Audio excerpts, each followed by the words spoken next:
The Ugly Duckling by Hans Andersen. It was summer in the land of Denmark, and though for most of the year the country looks flat and ugly, it was beautiful now.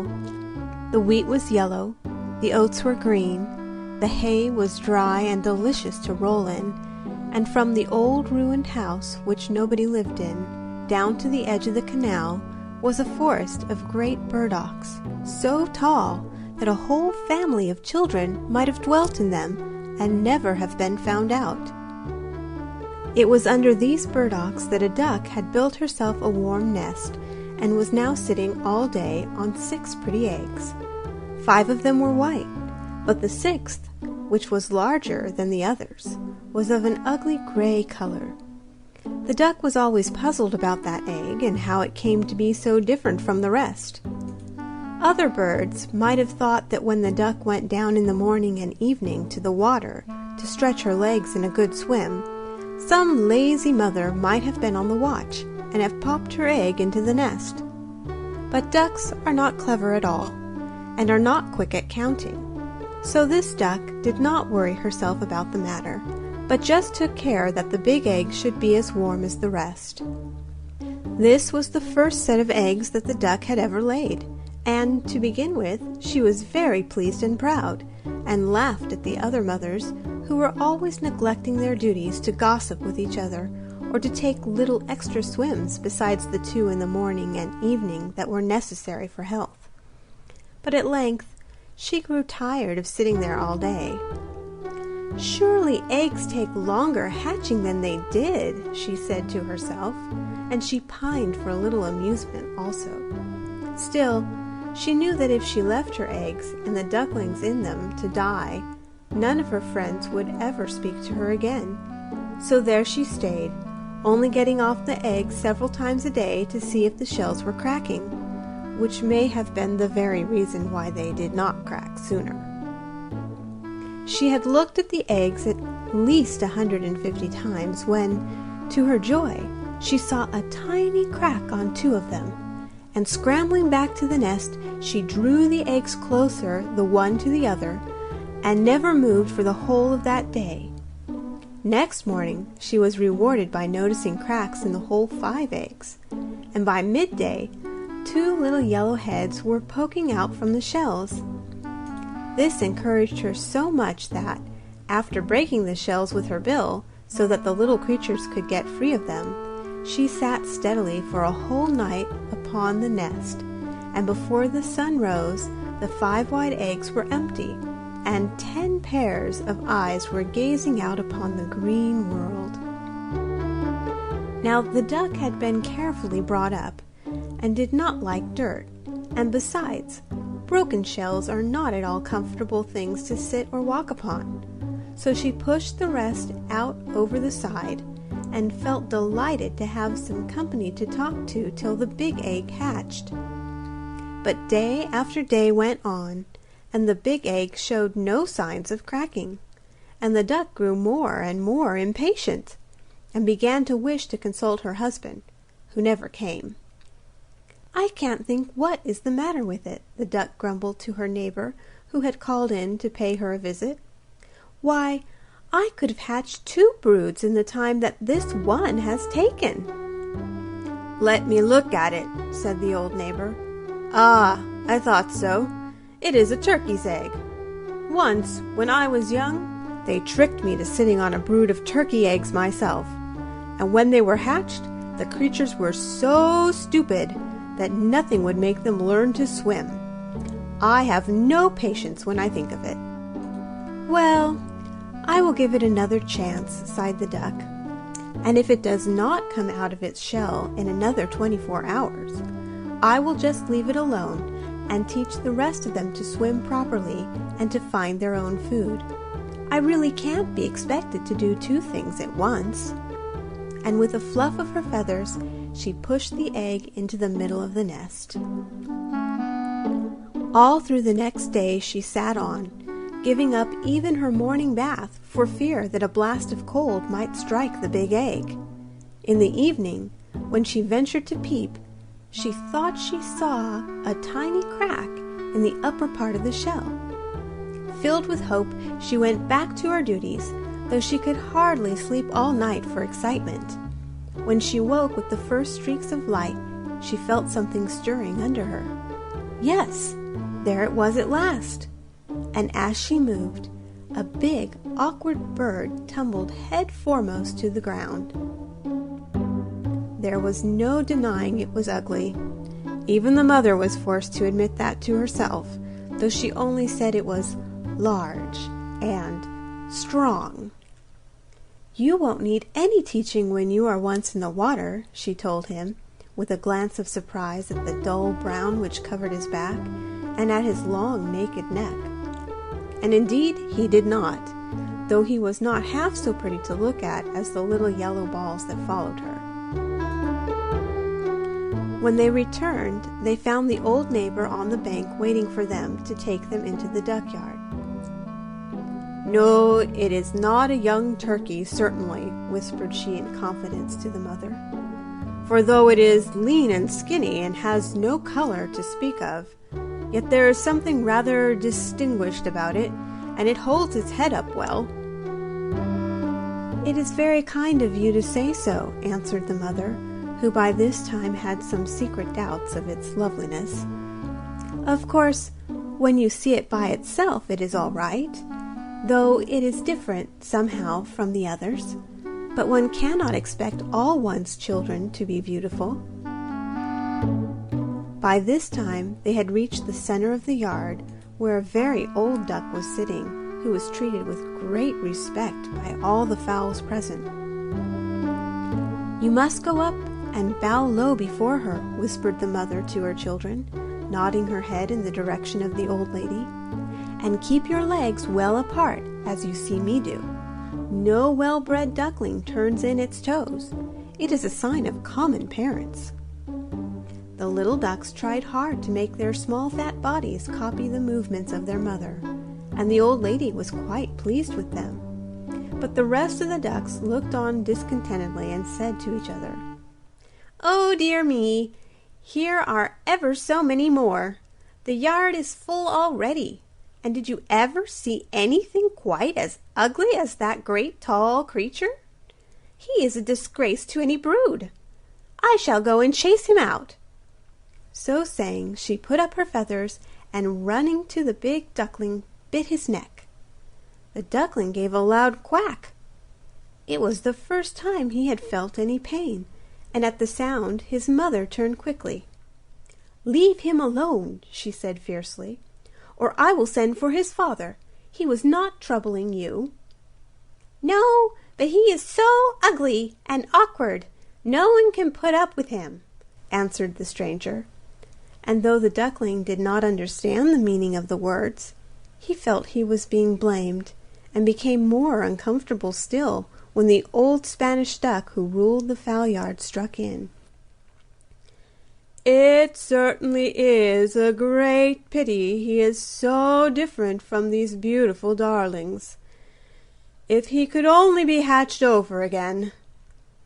The poor little fellow drooped his head, and did not know where to look, but was comforted when his mother answered, "He may not be quite as handsome as the others, but he swims better, and is very strong. I am sure he will make his way in the world as well as anybody." "Well, you must feel quite at home here," said the old duck, waddling off. And so they did, all except the duckling, who was snapped at by everyone when they thought his mother was not looking. Even the turkey-cock, who was so big, never passed him without mocking words, and his brothers and sisters, who would not have noticed any difference unless it had been put into their heads, soon became as rude and unkind as the rest. At last he could bear it no longer, and one day he fancied he saw signs of his mother turning against him too. So that night, when the ducks and hens were still asleep, he stole away through an open door, and under cover of the burdock leaves scrambled on by the bank of the canal till he reached a wide grassy moor full of soft marshy places where the reeds grew. Here he lay down, but he was too tired and too frightened to fall asleep, and with the earliest peep of the sun, the reeds began to rustle, and he saw that he had blundered into a colony of wild ducks. But as he could not run away again, he stood up and bowed politely. "You are ugly," said the wild ducks, when they looked him well over. "But, however, it is no business of ours, unless you wish to marry one of our daughters, and that we should not allow." And the duckling answered that he had no idea of marrying anybody, and wanted nothing but to be left alone after his long journey. So for 2 whole days he lay quietly among the reeds, eating such food as he could find, and drinking the water of the moorland pool, till he felt himself quite strong again. He wished he might stay where he was forever. He was so comfortable and happy, away from everyone, with nobody to bite him and tell him how ugly he was. He was thinking these thoughts when 2 young ganders caught sight of him as they were having their evening splash among the reeds looking for their supper. "We are getting tired of this moor," they said, "and tomorrow we think of trying another, where the lakes are larger and the feeding better. Will you come with us?" "Is it nicer than this?" asked the duckling doubtfully, and the words were hardly out of his mouth when piff, paw, and the 2 newcomers were stretched dead beside him. At the sound of the gun, the wild ducks in the rushes flew into the air, and for a few minutes the firing continued. Luckily for himself, the duckling could not fly, and he floundered along through the water till he could hide himself amidst some tall ferns which grew in a hollow. But before he got there, he met a huge creature on 4 legs, which he afterwards knew to be a dog, who stood and gazed at him with a long red tongue hanging out of his mouth. The duckling grew cold with terror, and tried to hide his head beneath his little wings, but the dog snuffed at him and passed on, and he was able to reach his place of shelter. "I am too ugly even for a dog to eat," said he to himself. "Well, that is a great mercy." And he curled himself up in the soft grass till the shots died away in the distance. When all had been quiet for a long time, and there were only stars to see him, he crept out and looked about him. He would never go near a pool again, never, thought he, and seeing that the moor stretched far away in the opposite direction from which he had come, he marched bravely on till he got to a small cottage which seemed too tumble-down for the stones to hold together many hours longer. Even the door only hung upon 1 hinge, and as the only light in the room sprang from a tiny fire, the duckling edged himself cautiously in and lay down under a chair close to the broken door, from which he could get out if necessary. But no one seemed to see him or smell him, so he spent the rest of the night in peace. Now in the cottage dwelt an old woman, her cat, and a hen, and it was really they, and not she, who were masters of the house. The old woman, who passed all her days in spinning yarn, which she sold at the nearest town, loved both the cat and the hen as her own children, and never contradicted them in any way. So it was their grace, and not hers, that the duckling would have to gain. It was only next morning, when it grew light, that they noticed their visitor, who stood trembling before them with his eye on the door, ready to escape at any moment. They did not, however, appear very fierce, and the duckling became less afraid as they approached him. "Can you lay eggs?" asked the hen, and the duckling answered meekly, "No, I don't know how." Upon which the hen turned her back, and the cat came forward. "Can you ruffle your fur when you are angry, or purr when you are pleased?" said she. And again the duckling had to admit that he could do nothing but swim, which did not seem of much use to anybody. So the cat and the hen went straight off to the old woman, who was still in bed. "Such a useless creature has taken refuge here," they said. "It calls itself a duckling, but it can neither lay eggs nor purr. What had we better do with it?" "Keep it, to be sure," replied the old woman briskly. "It is all nonsense about it not laying eggs. Anyway, we will let it stay here for a bit and see what happens." So the duckling remained for 3 weeks and shared the food of the cat and the hen, but nothing in the way of eggs happened at all. Then the sun came out, and the air grew soft, and the duckling grew tired of being in a hut and wanted with all his might to have a swim. And one morning he got so restless that even his friends noticed it. "What is the matter?" asked the hen, and the duckling told her. "I am so longing for the water again. You can't think how delicious it is to put your head under the water and dive straight to the bottom." "I don't think I should enjoy it," replied the hen doubtfully. "And I don't think the cat would like it either." And the cat, when asked, agreed there was nothing she would hate so much. "I can't stay here any longer. I must get to the water," repeated the duck. And the cat and the hen, who felt hurt and offended, answered shortly, "Very well then, go." The duckling would have liked to say goodbye and thank them for their kindness, as he was polite by nature, but they had both turned their backs on him, so he went out of the rickety door feeling rather sad. But in spite of himself, he could not help a thrill of joy when he was out in the air and water once more, and cared little for the rude glances of the creatures he met. For a while he was quite happy and content.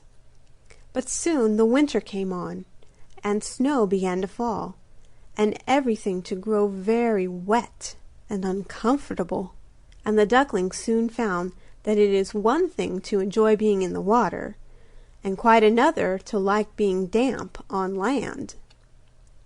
The sun was setting one day like a great scarlet globe, and the river, to the duck's vast bewilderment, was getting hard and slippery when he heard a sound of whirring wings, and high up in the air a flock of swans were flying.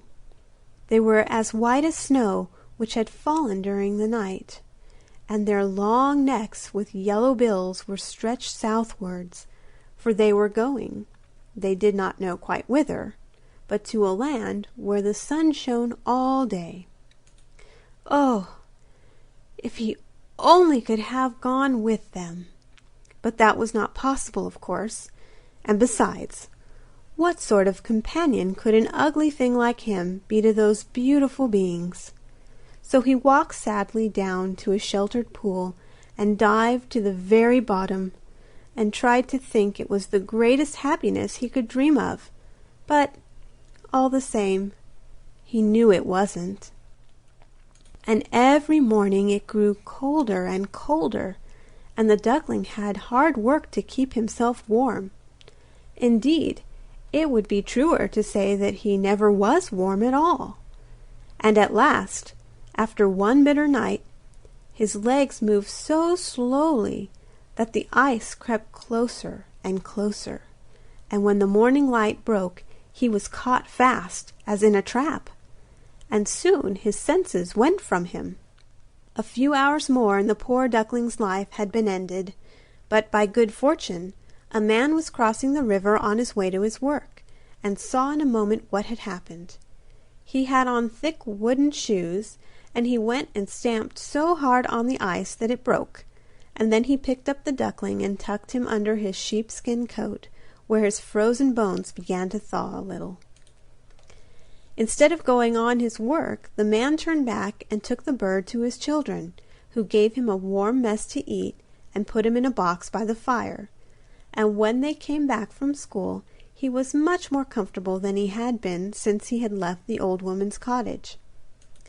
They were kind little children, and wanted to play with him, but, alas, the poor fellow had never played in his life, and thought they wanted to tease him, and flew straight into the milk pan, and then into the butter dish, and from that into the meal barrow, and at last, terrified at the noise and confusion, right out of the door, and hid himself in the snow amongst the bushes at the back of the house.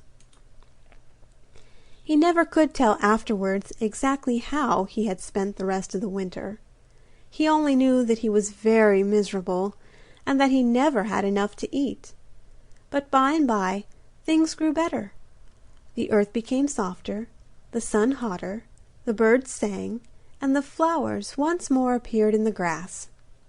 When he stood up, he felt different somehow from what he had done before he fell asleep among the reeds to which he had wandered after he had escaped from the peasant's hut. His body seemed larger, and his wings stronger.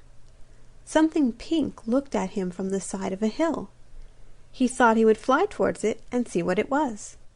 Oh, how glorious it felt to be rushing through the air, wheeling first one way and then another. He had never thought that flying could be like that.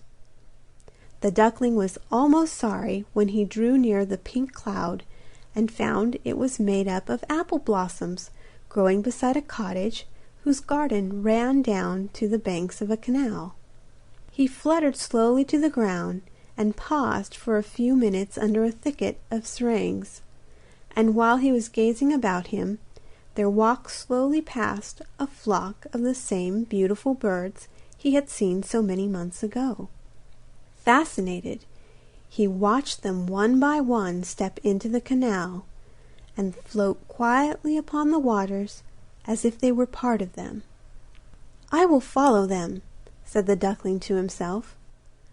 "Ugly though I am, I would rather be killed by them than suffer all I have suffered from cold and hunger, and from the ducks and the fowls who should have treated me kindly."